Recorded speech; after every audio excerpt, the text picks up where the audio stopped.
Jika aku salah, apakah engkau merasa benar? Pondok Terapi. Bismillahirrohmanirrohim. Assalamualaikum warahmatullahi wabarakatuh. Sahabat Pondok Terapi, ada satu pertanyaan yang sederhana, tetapi mengandung renungan yang mendalam. Jika aku salah, apakah engkau merasa benar? Dalam kehidupan, kita sering begitu mudah melihat kesalahan orang lain. Kita mampu menemukan kekurangan mereka, mengomentari tindakan mereka, bahkan menghakimi keputusan mereka. Namun pada saat yang sama, kita sering lupa memeriksa diri sendiri. Padahal kesalahan seseorang tidak otomatis membuktikan bahwa orang lain benar. Kegelapan tidak menciptakan cahaya, kebodohan tidak melahirkan kebijaksanaan, dan kesalahan seseorang tidak menjadikan kita pemilik kebenaran. Seringkali manusia terjebak dalam perasaan lebih baik hanya karena melihat orang lain jatuh. Ketika orang lain gagal, ia merasa berhasil. Ketika orang lain keliru, ia merasa paling memahami. Padahal yang tumbuh belum tentu kebijaksanaan. Bisa jadi hanya ego yang sedang mencari tempat untuk berdiri.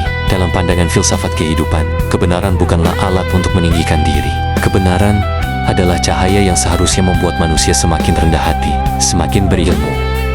Seseorang semakin ia menyadari betapa luas hal-hal yang belum diketahuinya. Karena itu, orang yang bijaksana tidak sibuk mencari siapa yang salah. Ia lebih sibuk memperbaiki apa yang masih salah dalam dirinya. Dalam terapi holistik, banyak kegelisahan lahir dari keinginan untuk selalu merasa benar. Jiwa menjadi tegang karena terus mempertahankan ego.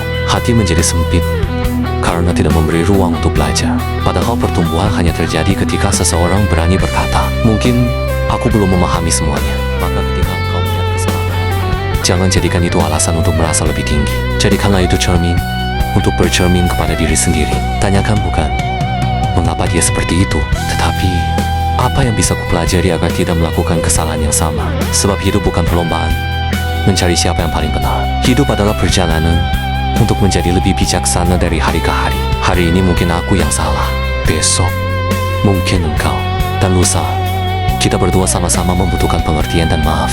Karena pada akhirnya, manusia yang mulia bukanlah yang paling banyak menyalahkan, melainkan yang paling sungguh-sungguh memperbaiki dirinya sendiri. Jika aku salah, apakah engkau merasa benar? Ataukah kesalahanku justru mengingatkan bahwa kita semua masih sama-sama belajar menjadi manusia? Wassalamualaikum warahmatullahi wabarakatuh.